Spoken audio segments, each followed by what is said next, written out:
Hello guys, welcome back to my channel. तो मेरा नाम है अमरप्रीत और ये मेरी बाइक है Himalayan 450, sorry all new Himalayan 450, जो इसका नया नाम है ऑल न्यू हिमालयन।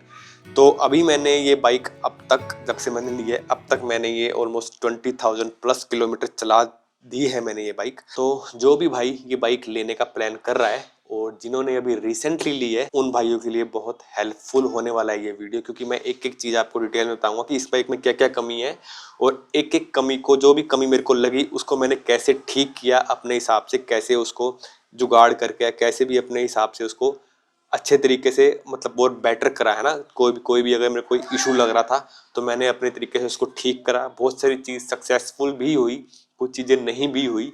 तो एक चीज़ मैं आपको एक्सप्लेन करूंगा अच्छे से। तो सबसे पहले मैं बता देता हूँ, ये मेरे बाइक मैंने फैब में ली थी, तो फैब से लेके अब तक अभी दिसंबर चल रहा है, तो इसमें मैंने 2 से 3 महीने ये बाइक चलाई भी नहीं है। तो ऑलमोस्ट 7 मंथ आप एवरेज लगा के देखो, 7 मंथ में मैंने इसको 20,000 किलोमीटर चलाया है। और जिसमें से मैंने लास्ट मंथ में मेरी लास्ट ट्रिप थी साउथ वाली, उसमें ही मैंने इसको 7,000 किलोमीटर चलाया है प्रॉपर अच्छे से। मतलब ऑफ रोडिंग नहीं थी, पूरा रोड ट्रिप था एक अच्छा बढ़िया वाला।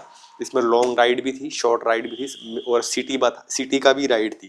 तो सब कुछ मिक्स था उस 7,000 किलोमीटर में। अब मैं आपको अच्छे से एक्सप्लेन करके बताता हूँ। सबसे पहले तो मैं आपको बताता हूँ कि मैंने इस बाइक में क्या क्या मतलब अपने हिसाब से, अपने टेस्ट के, अपनी राइडिंग स्टाइल के हिसाब से मैंने इसमें क्या क्या चेंजेस करे हैं। तो सबसे पहले जो आप ये स्टिकर्स देख रहे हो खुद मैंने करे हैं। तो ये 450 तो ऑब्वियस ही बात है, 450 सीसी की बाइक है और ये एक स्टिकर मैंने एक्स्ट्रा लगाया है। और ये जो 1901 है, ये है जब ये रॉयल इनफील्ड शुरू हुई थी, मतलब बाइक्स बनना रॉयल इनफील्ड की शुरू हुई थी, तो इसलिए 1901 लगा है। अब मैं आपको बताता हूँ इसमें जो मैंने मैकेनिकल चेंजेस करे हैं। तो सबसे पहले फ्रंट से बात करें, ये फ्रंट टायर है, ये ट्यूबलेस टायर है, लेकिन इसका रिम ट्यूबलेस नहीं आता तो मैंने इसको ट्यूबलेस कर रखा है। ये मैंने बाइक लेते ही कर दिया था ट्यूबलेस और अभी तक बिल्कुल परफेक्ट चल रहा है। और ये सस्पेंशन है, इस सस्पेंशन की हाइट मैंने इंक्रीज करी है, मतलब ग्राउंड क्लियरेंस और भी इंक्रीज हुई है।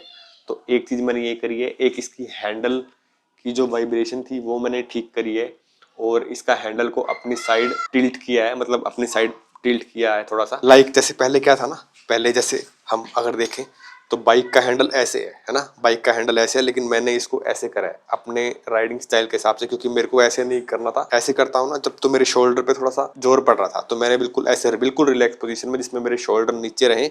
अगर मैं ऐसे बैठता हूँ ना तो ये कुछ ऐसा सा मतलब राइडिंग पोजीशन आती है मेरी, जो कि बिल्कुल मेरे को बिल्कुल कंफर्टेबल लगती है। हालांकि कुछ लोगों को नहीं लगती होगी क्योंकि उनको ऐसे चलाना पसंद है, मेरे को बिल्कुल रिलैक्स होकर बाइक चलाना पसंद है। तो ये मैंने हैंडल अपने हिसाब से थोड़ा सा अपनी साइड करा है। और उसके बाद मैंने ये एक मोबाइल होल्डर लगाया जो कि लास्ट ट्रिप पे जाने से पहले ही लगाया था। और उसके बाद मैंने ये मिरर्स लगाए हैं। ये मिरर्स मैंने इसलिए लगाए हैं क्योंकि जो स्टॉक मिरर्स हैं वो आपको पता ही है, बिल्कुल मेरे को तो बिल्कुल भी रिलायबल नहीं लगते, क्योंकि अगर वो एक बार ढीले हो गए तो भूल जाओ, वो आप बिना विदाउट किसी की के उनको टाइट कर सकते हो। तो मैंने इसलिए वो उतार दी। तो कई बार क्या होता था, जैसे कई बार हाथ लग जाता था मेरा, है ना, जैसे मैं शुरू में राइड्स पे गया था, कई बार मेरा हाथ लग गया तो फ्री हो गया। तो सबसे बड़ी जो दिक्कत आती है, जैसे अपना पीछे लगेज होता है तो कई बार लगेज थोड़ा सा ऊपर हो जाता है ना, तो ऐसे करके चढ़ना इजी नहीं होता। तो मैं जब ऐसे करके चढ़ता था तो मेरा पैर लग जाता था और ये वाला शीशा बिल्कुल फ्री हो जाता था। तो सिर्फ इस चीज को ठीक करने के लिए मेरे को आधा पौना घंटा मतलब इसके साथ माथा मारना पड़ता था। तो ये चीज मैंने रिमूव करके तो ये वाले मिरर्स मैंने इंस्टॉल करे हैं, जो कि बहुत ज्यादा रिलायबल भी हैं। और मतलब कि थोड़ा सा इसमें ना क्या वाइड हो गया ना, हैंडल वाइड हो गया तो पीछे से बिल्कुल क्लियर दिखता है, मेरे को बहुत सही लगते हैं। मेरे को कोई इशू नहीं आया किसी भी टाइप का, ना ही पीछे, ना ही विजन का व्यू आया, ना कोई वाइब्रेशन, ना ही कुछ भी नहीं आया। और मैंने इसमें किया है, ये जो अपना जो सस्पेंशन है ये मैंने थोड़ा डाउन करे हैं, जिससे बाइक थोड़ी अप हो गई है, मतलब ग्राउंड क्लियरेंस और भी ज्यादा बढ़ गई है। और थोड़ा सा ना बाइक थोड़ी सी रैली टाइप लगती है, जैसे डर्ट बाइक होती है ना, बिल्कुल डर्ट बाइक। थोड़ा सा मेरे को थोड़ा सा हाई ग्राउंड क्लियरेंस की बाइक ही पसंद है। तो इस वजह से मैंने थोड़ा सस्पेंशन डाउन करा, जिससे मुझे किसी भी टाइप का अभी तक कोई भी प्रॉब्लम नहीं है, ना ही किसी टाइप का मेरे को लग रहा है कि इसके कौन में से आवाज आ रही है, ना ही किसी टाइप का लग रहा है मेरे को किसी ब्रेकिंग में प्रॉब्लम हुई है, या कि सस्पेंशन हार्ड सॉफ्ट कुछ भी ऐसा कुछ मेरे को कुछ फर्क नहीं महसूस हुआ। सिर्फ कि इसकी ग्राउंड क्लियरेंस इंक्रीज हो गई है और मेरे को बाइक चलाने में ज़्यादा मज़ा आ रहा है। और उसके बाद मैंने इंस्टॉल करा है ये इसका साइड वेट इंक्रीज करा है। ये मैंने लास्ट ट्रिप में जाने से पहले ही इंक्रीज करा है। मैंने बताया भी था कि मैंने इसमें एक मोड करा, वो मैं अगली ट्रिप पे आने के बाद बताऊंगा। तो ये मैंने इंस्टॉल करा है, जो कि बहुत ही बढ़िया है। इससे वाइब्रेशन बहुत बहुत कम हो गई है, मतलब ना के बराबर है। मेरी मैं जो स्पीड मेंटेन करता हूँ, मेरी मैक्सिमम स्पीड 100 की होती है। हालांकि मैं 85, 90, 95 पे ही क्रूज करता हूँ, इससे ज़्यादा कभी भी नहीं गया। तो ये मेरी स्पीड के हिसाब से इसमें, इस हैंडल में जीरो वाइब्रेशन है। अब आ जाते हैं इसके मिड सेक्शन पे। ऊपर मैंने आपको बता दिया ये इसका ब्रेक है, और इसको मैंने थोड़ा सा ना ऊपर की तरफ एडजस्ट करा है, जो कि यहाँ से ये खुल जाएगा। ये खुलने के बाद ये ऊपर की तरफ एडजस्ट हो जाता है। और ये जो इसके फुट पैड है, इसकी भी वाइब्रेशन मैंने कम करने की ट्राई करी है, और बहुत फर्क पड़ा भी है। इसकी भी वीडियो मैंने बना रखी है, उस तरफ भी सेम ही मैंने फुट पैड पे काम किया है, इसकी वाइब्रेशन पे। अब जो है इसकी सीट हाइट मेरी हमेशा हाई ही रही है शुरू से लेके अब तक, क्योंकि मेरी हाइट अच्छी है। तो मेरे को ऐसा कोई इशू नहीं है इसकी हाइट को लेके, ग्राउंड क्लियरेंस को लेके। और उसके बाद करते हैं हम इसके एग्जॉस्ट की बात। एग्जॉस्ट मैंने फर्स्ट डे से ही रिमूव कर रखा है, और मेरे को किसी भी टाइप का कोई इशू नहीं आया, ना ही मेरे को कोई बहुत ज़्यादा आवाज़ है, क्योंकि मैंने इसमें डीबी किलर इंस्टॉल कर रखा है। इसकी भी मैंने वीडियो बना रखी है। इस डीबी किलर इंस्टॉल करने से इसकी आवाज़ बहुत एक तो कम हो गई है, मतलब जैसे डर्ट बाइक की आवाज़ होती है वैसी वैसी आवाज़ हो गई। आप मेरी वीडियो में चेक कर सकते हो, और जिनको मैंने लाइव सुनाया है उनको तो पता ही है कैसी आवाज़ है। मेरे को पर्सनली बहुत पसंद है, इसलिए मैंने एग्जॉस्ट नहीं लगाया, और मेरे को किसी ने रोका भी नहीं आज तक एग्जॉस्ट के लिए, लकीली।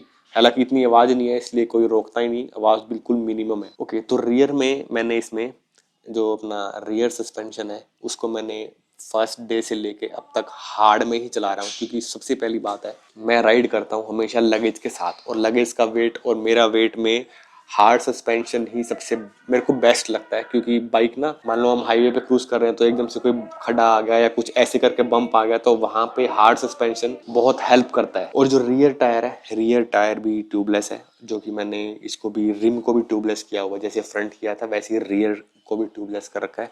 और मैंने इसकी रियल जो टेल आईडी है, वो भी मैंने कट करके अपने हिसाब से इसको एडजस्ट किया हुआ, मतलब इसकी भी मैंने प्रॉपर वीडियो बना रखी है, आप जाके देख सकते हो मेरे चैनल पे। और अब बात करते हैं मैंने इसमें क्या क्या एसेसरीज लगवाई हैं, मतलब अपने हिसाब से मैंने क्या क्या इसमें एसेसरी लगवाई है। तो सबसे पहले तो ये आरी की रेडिएटर ग्रिल, जो कि बहुत ही जरूरी है, क्योंकि ऑफ रोडिंग में बहुत बार मेरे साथ ये होगा कि इस पे छोटे छोटे पत्थर लगे हैं, और वो पत्थर लगे हैं अगर सामने से कोई व्हीकल जा रहा है, सामने से कोई बाइक जा रही है, तब ये पत्थर लगते हैं, वैसे पत्थर नहीं लगेगा। और इसमें क्या है ना, एक भी बड़ा पत्थर लग गया और आपके रेडिएटर में होल हो गया ना, तो आपकी बाइक वहीं रुक जाएगी। तो ये बहुत जरूरी है, आरी का लगवाओ या किसी और ब्रांड का लगवाओ, लेकिन होना बहुत जरूरी है।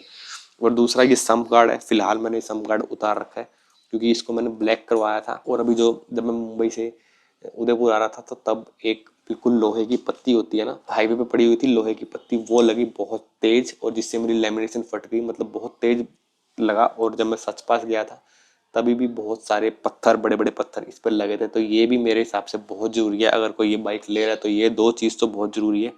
और ये लगवाया मैंने एक अमेजोन से, ये भी इसका एक गार्ड है, सम्प गार्ड है, ये इंजन गार्ड भी है, सम्प गार्ड भी है। तो मैंने इसको थोड़ा सा एक अच्छा सा लुक देने के लिए ही लगवाया। हालांकि कोई ऐसा इसका कोई काम नहीं है प्रोटेक्शन वगैरह का, मेरे को लगता नहीं, लेकिन ये दिखने में अच्छा लगता है, तो मेरा मोटिव ये था कि थोड़ा सा दिखने में अच्छा लगेगा। उसके बाद मैंने ये बोतल होल्डर इंस्टॉल करा है। ये बोतल होल्डर है बिटवीन का, मतलब साइकिल के लिए जो यूज होता है बोतल होल्डर, वही वाला बोतल होल्डर है।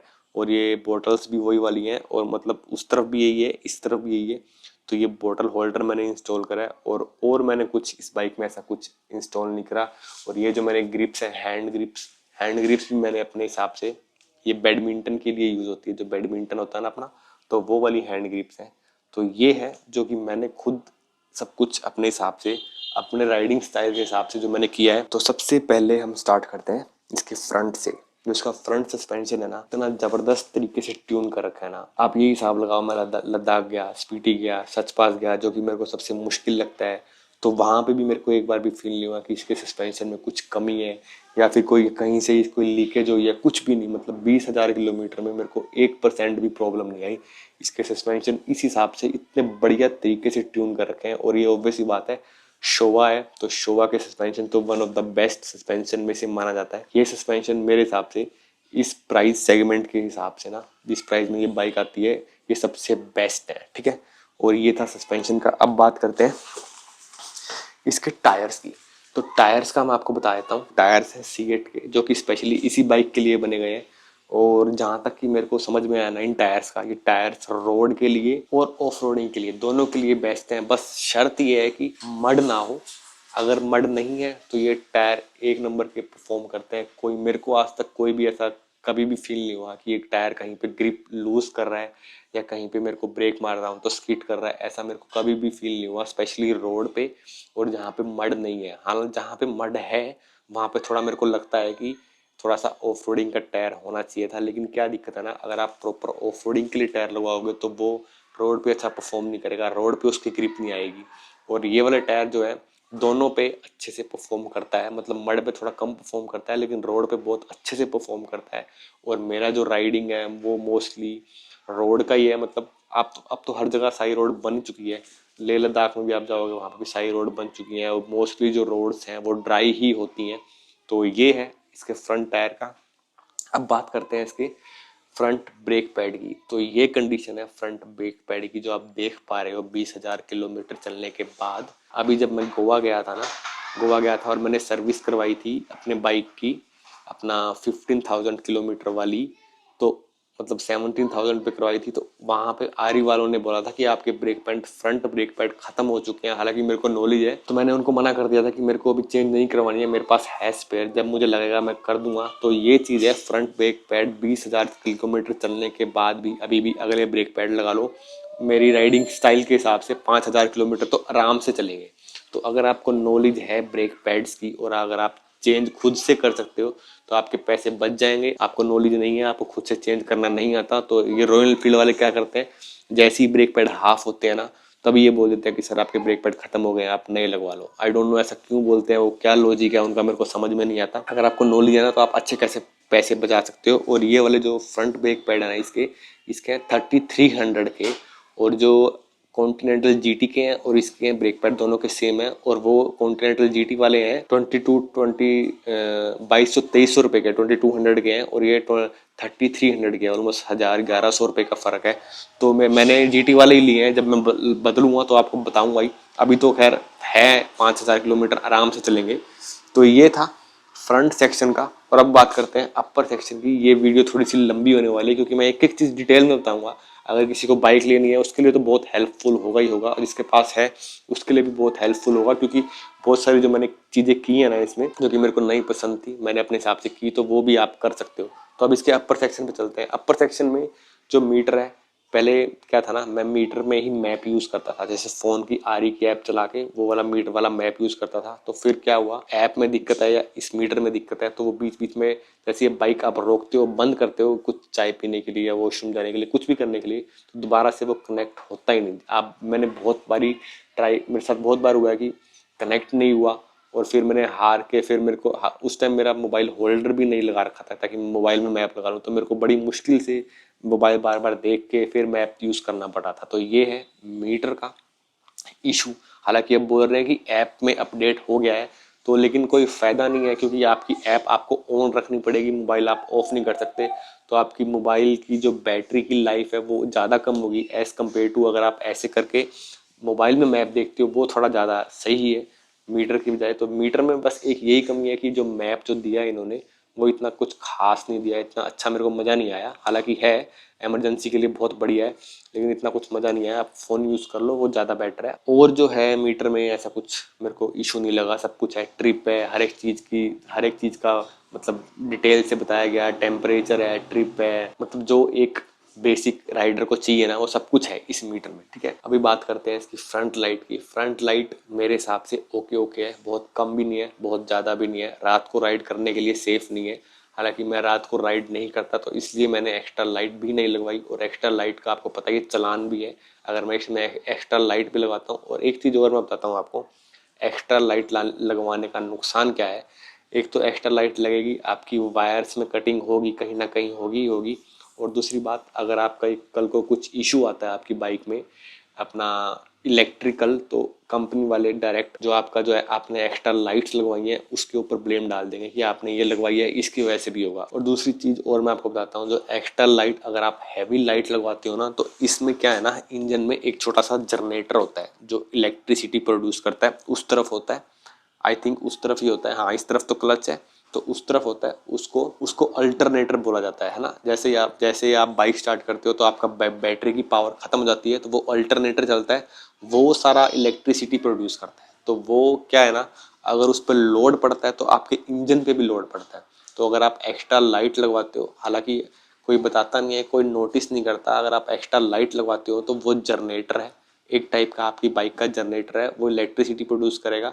तो जैसे ही आप लाइट ऑन करोगे ना, जो आपने आफ्टर मार्केट लाइट लगवाई है हाई वोल्टेज वाली, तो उस पर लोड आएगा, उस पर लोड आएगा तो वो क्या है, वो इंजन पर लोड डालेगा। इंजन पे लोड आएगा तो ऑब्वियस ही बात है, इंजन का माइलेज घटेगी, इंजन की पावर कम होगी। तो मतलब ये छोटी छोटी चीज है जो आपको बताता नहीं है लाइट लगने के बाद। तो ये है लाइट का, तो एक ये भी रीजन है कि मेरे को लाइट इस वजह से नहीं लगवानी, क्योंकि मेरे को बाइक की जो पावर है ना, उसमें बिल्कुल भी किसी भी टाइप की कमी नहीं चाहिए। मेरे को एग्जैक्ट जो पावर है एटलीस्ट 40 हॉर्स पावर जो ये प्रोड्यूस करता है इंजन, मेरे को एटलीस्ट 40 तो चाहिए ही चाहिए। ओके, तो अब बात करते हैं इसके इंडिकेटर के। इसके इंडिकेटर बहुत बढ़िया हैं, एलईडी है, तो सारी बाइक में ही एलईडी है, तो मेरे को कोई ऐसा कोई इशू नहीं आया, मतलब बहुत बढ़िया तरीके से काम करते हैं, ब्राइटनेस भी बहुत अच्छी है। तो ये इंडिकेटर का, और बहुत फ्लेक्सिबल भी है, बहुत ज़्यादा फ्लेक्सिबल है। एक दो बार मेरी बाइक गिरी भी है, इंडिकेटर को कभी भी कुछ भी नहीं हुआ, स्क्रैचेस भी नहीं लगे।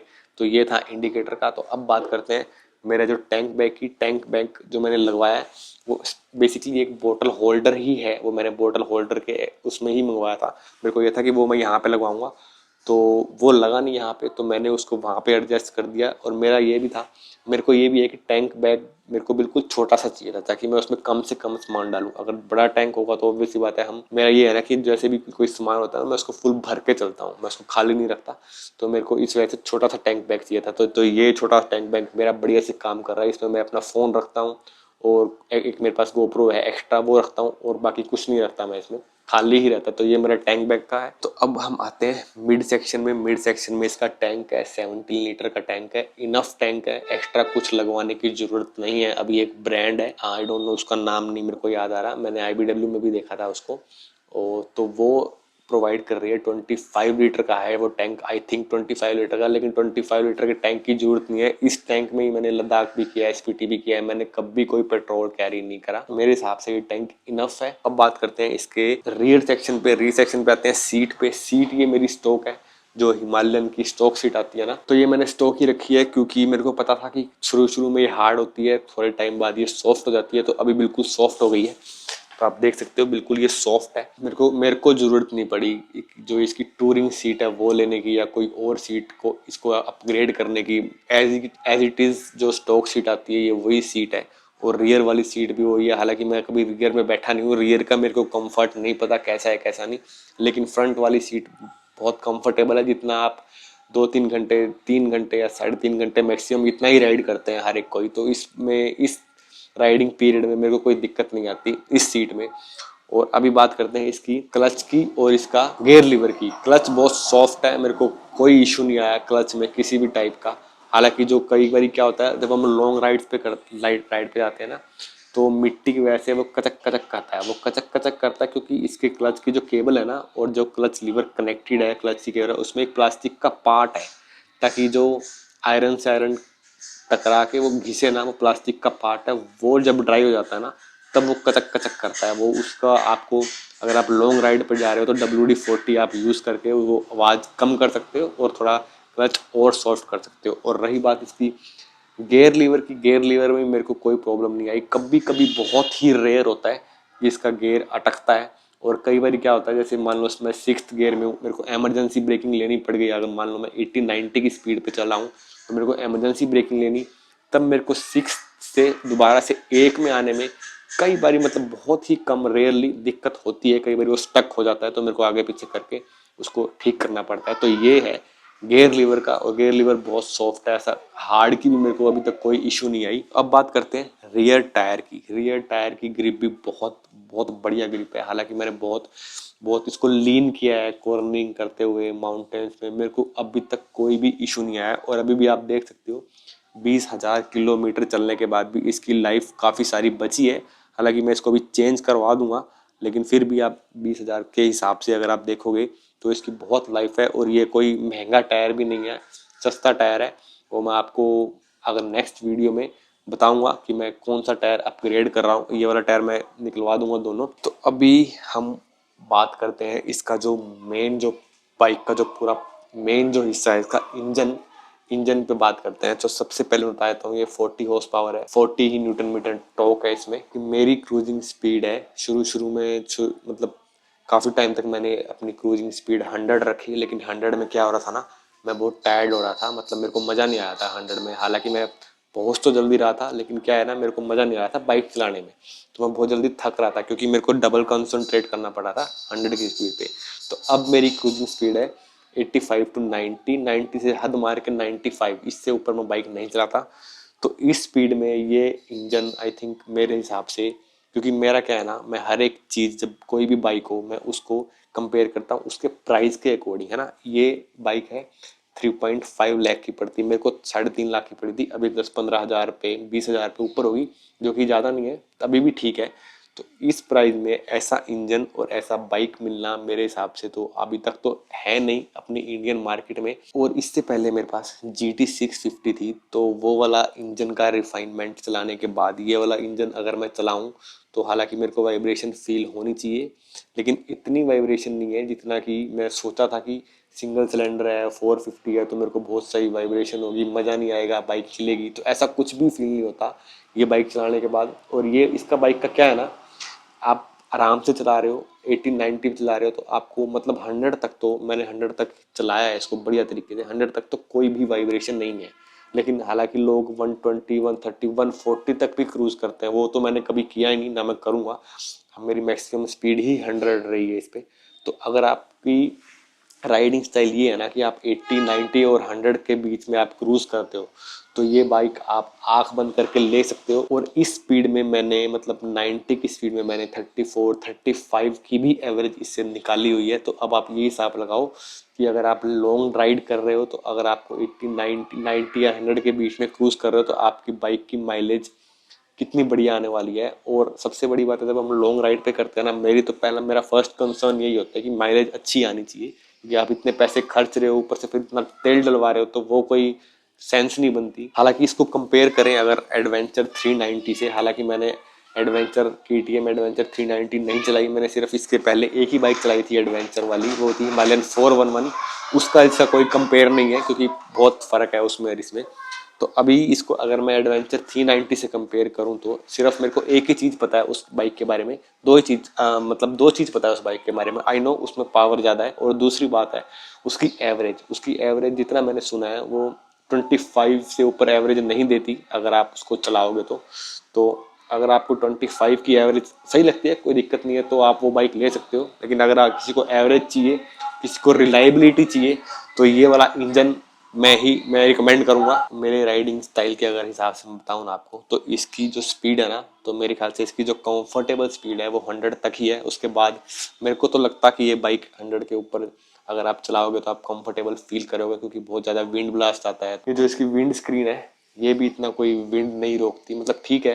हालांकि मैंने इससे पहले कुछ बड़ी विंड स्क्रीन वाली बाइक नहीं चलाई थी, तो मेरे को इतना एक्सपीरियंस नहीं है, लेकिन जितना भी है ठीक है, ये अपना काम करती है थोड़ा बहुत। लेकिन ये है कि अगर आपको भगाने का शौक है, अगर आपको मतलब नहीं है कि कैसा कंफर्ट है कैसा नहीं, सिर्फ आपको भगाना है, तो उस चीज़ के लिए भी इंजन ये बिल्कुल रेडी रहता है। जैसे ही आप थ्रोटल दोगे ना, तो वैसे ये इसमें ऐसे रिएक्ट करता है जैसे कि यार ये डबल सिलेंडर का इंजन है, कोई बहुत बड़ा इंजन है। तो इस हिसाब को इसको ट्यून किया गया है कि आप अगर आपको स्लो चलाना है, तो तभी भी आपको मजा देगा, और अगर आप भगाने के शौकीन है, तो तभी भी आपको मजा ही देगा, या आपको डिसअपॉइंटमेंट फील नहीं होगी। तो अभी बात करते हैं इसका कॉस्ट की, रनिंग कॉस्ट की। 20,000 किलोमीटर में मैंने इसके ऊपर सर्विस के ऊपर कितने पैसे खर्चे। हालांकि अगर रॉयल इनफील्ड के हिसाब से अगर मैं कैलकुलेट करूँ ना, तो आपका मात्र 3,000 से लेके 3200-3300 का खर्चा है 20,000 किलोमीटर पे, इसकी सर्विस पे। लेकिन मैं इसको सर्विस कराता हूँ हर 5,000 किलोमीटर पे, क्योंकि क्या है ना, 10,000 किलोमीटर का इंटरवल सिंगल सिलेंडर बाइक के लिए मेरे को बहुत ज़्यादा लगता है।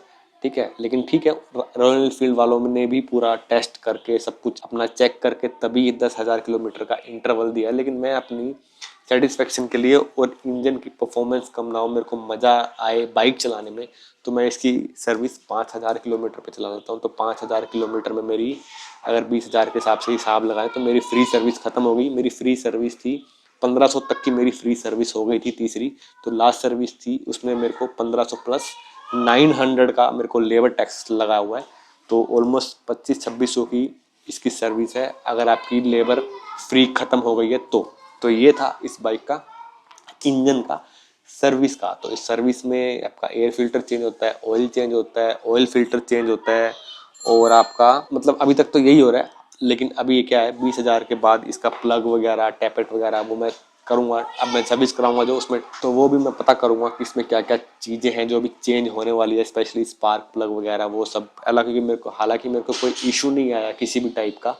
तो ये था इस बाइक का इंजन का। ओके, तो सबसे बड़ी बात बता देता हूँ इस बाइक में जो ब्रेक पैड्स है ना, वो ब्रेक पैड्स जीटी वाले ही ब्रेक पैड इन्होंने दिए हुए हैं। लेकिन क्या है ना, ये बाइक बहुत चलती है तो इसका चलने की वजह से इसके रनिंग कॉस्ट को, मतलब इसके ब्रेक पैड की कॉस्ट को बढ़ा दिया गया है। हालांकि वही ब्रेक पैड है जो जीटी के हैं। तो मैंने अभी क्या है ना, जो इसका रियर वाला ब्रेक पैड है, आप रियर वाला ब्रेक पैड देख सकते हो। 10,000 किलोमीटर पे मेरा एक ब्रेक पैड खत्म हुआ, और अभी ये नेक्स्ट 10,000 किलोमीटर पे मेरा रियर ब्रेक पैड सिर्फ 25% खत्म हुआ। मतलब फर्स्ट 10,000 में मेरा एक ब्रेक पैड खत्म हो गया, और नेक्स्ट 10,000 में मेरा ब्रेक पैड सिर्फ 25% खत्म हुआ। आई डोंट नो ये कैसे है, लेकिन दो रीजन हो सकते हैं कि आपका फर्स्ट ब्रेक पैड में कुछ प्रॉब्लम हो, कुछ भी हो सकता है। और ये एक रीज़न ये भी हो सकता है क्योंकि मैंने बाइक नई नई चलाई थी, तो मेरे को इतना मैं यूज टू नहीं था। तो ये क्या पता मेरा पैर मैं इस पे पैर रख के चला रहा हूँ, कुछ भी हो सकता है। मतलब कहने का मतलब ये है कि मेरा फर्स्ट ब्रेक पैड 10,000 किलोमीटर पे चेंज हुआ, और सेकंड वाला 10,000 चल चुकी है, और मेरा सिर्फ 25% ही खत्म हुआ है ब्रेक पैड। तो ये ब्रेक पैड है। और जो फ्रंट वाला ब्रेक पैड मैंने लिया है, ये था रियर ब्रेक पैड का ना। जो फ्रंट वाले ब्रेक पैड है जो अभी घिसने वाला है, तो वो भी मैं जीटी का ही यूज करूंगा। और जो रियर वाला है अभी इसमें मैं यूज कर रहा हूँ वो जीटी का ही है। तो ये आप थोड़ा सा पैसे बचा सकते हो, क्योंकि दोनों ब्रेक पैड्स में अगर मैं प्राइस का कंपेयर करूं तो पिछले वाला जो इसका ब्रेक पैड है वो है आई थिंक 3,000 का, और उसका है 2,500 का। तो 500 रुपये वहाँ बचेंगे, और अगले वाले में सीधे सीधे 1100-1200 रुपये बचेंगे आपकी अगले ब्रेक पैड में। हालांकि ब्रेक पैड सेम है। तो अब मैं आपको इस बाइक का ओवरऑल एक बता देता हूँ कि मेरे को कैसी लगी। ये मेरी सबसे पहले मैं बताता हूँ, इससे पहले मेरे पास GT 650 थी। आपको पता है वो कितनी, मतलब मेरे को बहुत अनकंफर्टेबल लगती थी। हालांकि इंजन के मामले में उससे अच्छी बाइक मैंने आज तक कभी ना चलाई है, ना मैं शायद चला पाऊंगा, क्योंकि वो जो इंजन है उसमें 0 वाइब्रेशन है। तो वो चलाने के बाद जब मैं इस पे शिफ्ट हुआ तो ये बाइक तो कुछ अलग ही है, मतलब है ना, बहुत ज़्यादा कंफर्टेबल है। हालांकि इंजन के मामले में वो वाली चीज़ नहीं दे पाएगी मेरे को 650 वाली, लेकिन इसके इंजन की पावर को अगर मैं कंपेयर करूँ तो सिर्फ 7 हॉर्स पावर का फ़र्क है। और 7 हॉर्स पावर कोई ज़्यादा नहीं है, क्योंकि वेट भी थोड़ा सा उससे कम है।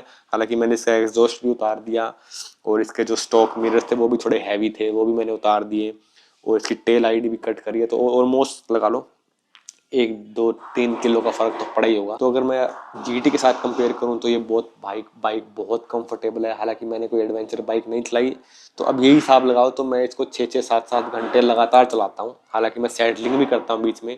तो इस हिसाब से ये बाइक मेरे को बहुत कंफर्टेबल लगती है। मेरे को इस बाइक में राइड के हिसाब से और इसके प्राइस पॉइंट के हिसाब से, जो इसका प्राइस है उससे कंपेयर करूं, और इसकी जो सर्विस कॉस्ट है, इसकी जो रनिंग कॉस्ट है, उन चीज़ों को सबको मिला के अगर मैं एक कंक्लूजन निकालूँ ना, तो ये बाइक इस प्राइस के हिसाब से बेस्ट है। ऐसी बाइक आपको इस प्राइस पॉइंट पे नहीं मिलेगी। KTM एडवेंचर है, लेकिन वो थोड़ी सी महंगी है। वो उसका सबसे बड़ी दिक्कत है उसका सर्विस नेटवर्क। अगर आप लद्दाख जा रहे हो, ऐसी कहीं बहुत दूर जगह जा रहे हो, तो सर्विस में प्रॉब्लम आती है। उसमें अपने पॉइंट ऑफ व्यू से बता रहा हूँ कि मेरे को बाइक में एवरेज भी चाहिए थी और अच्छी खासी लुक भी चाहिए थी। और हालांकि मेरे को KTM की इतनी अच्छी लुक भी इतनी ज़्यादा पसंद नहीं है, क्योंकि वो उसमें इतना ना हैवीनेस नहीं फील होती। ये बहुत हैवी बाइक फील होती है कि बहुत बड़ी बाइक है। तो अभी मैं बताता हूँ आपको, ये जो बाइक है ना, स्पेशली अगर आपको स्लो चलाना पसंद है, मतलब आपकी स्पीड 100 तक आपको क्रूज करना पसंद है, तो ये बाइक आप ले लो। ये बेस्ट बाइक है। और आपको इसका रॉयल एनफील्ड का सर्विस नेटवर्क तो आपको पता ही है, और मैंने इसका जो सर्विस कॉस्ट था वो भी मैंने आपको बता दिया। तो फर्स्ट 3 सर्विस में 1,500 रुपये तक का आपका खर्चा आएगा। उसके बाद 900 की लेबर है, तो वो आपका सर्विस इंटरवल के ऊपर है। आप 10,000 किलोमीटर पे चलाते हो तो आपका 10,000 में 3,000 का खर्चा आएगा। अगर आप 5,000 किलोमीटर पे सर्विस कराते हो तो वो आपके ऊपर है, वो अपनी पर्सनल चॉइस है। और रही बात इसमें हाइट की इशू की, हाइट का कोई इतना बड़ा इशू नहीं है, सीट हाइट भी कम हो जाती है और एक और सीट आती है जिसकी हाइट और भी कम है, छोटी हाइट में भी आराम से चला सकते हो, लड़कियां भी इसको चलाती हैं, तो ऐसा कुछ हाइट का तो कोई चक्कर है ही नहीं। और इसका वेट का भी कोई चक्कर नहीं है, वेट जब आप चला रहे हो तो बिल्कुल भी फील नहीं होगा। हाँ, जब आप मोड़ रहे हो सिटी में थोड़ा बहुत आपको फील हो सकता है। और एक और मैं बताऊंगा इसका हीटिंग इशू का, जो बहुत सारा लोग बोलते हैं कि इसमें हीटिंग होती है, बहुत ज़्यादा हीटिंग होती है, तो मैं बताता हूँ इसमें रेडिएटर है और इसमें एक फैन भी है ना। तो ये रेडिएटर और फैन क्या करता है, जब बाइक हीट होती है ना, अभी सिंगल सिलेंडर में इतनी ज़्यादा पावर जो इन्होंने दी है उस चीज़ को मैनेज करने के लिए, वो जो हीट को मैनेज करने के लिए, क्योंकि हर एक चीज दुनिया में, हर एक चीज गर्मी की वजह से खराब होती है। आपका फोन हो गया, आपकी गाड़ी होगी, आपकी बाइक, कोई भी इंजन हो गया, वो जितना ज्यादा गर्म होगा उतनी जल्दी वो खराब होगा। तो इस हीट को कम करने के लिए इन्होंने ये रेडिएटर और फैन दिया है। तो वो फैन जब ऑन होता है ना, तो वो फैन में से हवा पीछे फेंकता है, वो ना, कि वो सारा हवा आगे से सक करके पीछे की तरफ फेंकता है, तब आपको यहाँ पे लेग्स पे हल्की हल्की हीट फील होगी। स्पेशली इन सिटी में आपको हीट फील होगी ही होगी। कोई भी आप बाइक ले लो जिसमें रेडिएटर है और फैन है, उसमें होगी ही होगी, वो कोई आप कुछ नहीं कर सकते उस चीज़ को ठीक करने के लिए। तो ये इसका हीटिंग इशू था। मेरे को हालांकि फील नहीं होता क्योंकि मैं, आपको पता है, सिटी में नहीं चलाता। तो ये था मेरा एक ओवरऑल इस बाइक के ऊपर 20,000 किलोमीटर का एक रिव्यू। हालांकि मैंने सब कुछ कवर कर दिया है, अगर फिर भी कुछ कवर कर नहीं पाया हूँ और मैं भूल गया हूँ तो आप मेरे को कमेंट करके पूछ सकते हो। तो bye bye, ta-ta, take care. अब आपको मिलते हैं नेक्स्ट व्लॉग में। नेक्स्ट व्लॉग में मैंने इसके ट्यूबलेस रिम मंगवाए थे, वो आ चुके हैं, और टायर भी मैंने इसके ऑर्डर कर रहे हैं, वो भी आ चुके हैं। और मैं आपको बताऊंगा कि मैं ये ट्यूबलेस रिम क्यों लगवा रहा हूँ और कौन से टायर लगवा रहा हूँ, और जौन से टायर मैं लगवा रहा हूँ वो क्यों लगवा रहा हूँ, और ये वाला भी ट्यूबलेस है, ये मैं क्यों उतार के रख रहा हूँ। तो सब कुछ मैं आपको एक एक चीज अच्छे से एक्सप्लेन करके बताऊंगा। तो bye bye, ta-ta, take care. अब आपको मिलते हैं नेक्स्ट व्लॉग।